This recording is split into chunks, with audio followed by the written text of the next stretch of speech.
presented by BM Recording Studio, Alamnagar, Madhepura.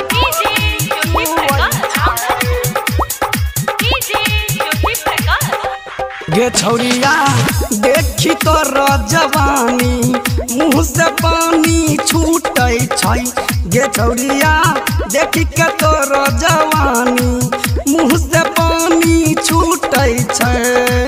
मुँह से पानी छूटे छै, मुँह से पानी छूटे छै। गे छौरिया देखी के तो जवानी मुँह से पानी छूटे छै। गे छौरिया देखी के तोर जवानी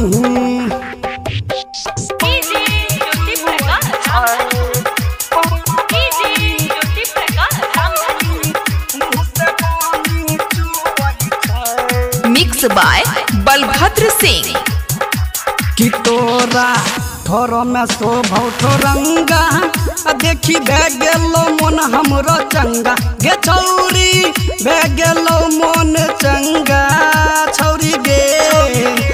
कि तोरा ठोर में शोभौ ठोरंगा देखी भे गेलो मन हमरो चंगा। गे छौरी भे गेलो मन चंगा छौरी गे। कि चोली के आम दोनों लाकुओ मुँह से पानी चुवै छौ। गे छौरिया देखी के तोर जवानी मुँह से पानी चुवै छै।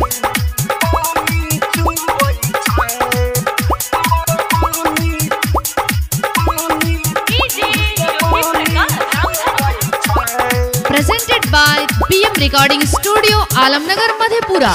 कि कहो तोरा ते सूरज छबीला मोनू गाय रे देतो तोरा किला।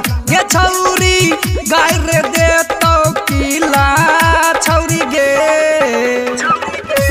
कि कहो तोरा से संतोष छबीला मोनू गाय रे देतो तोरा किला। गे छौरिया गाय रे देतो किला। त मन करो दोनों याम हमें छुबौ मुँह से पानी चुवै छै। कि मन करे दोनों याम तोरा छुबौ मुँह से पानी चुवै छै।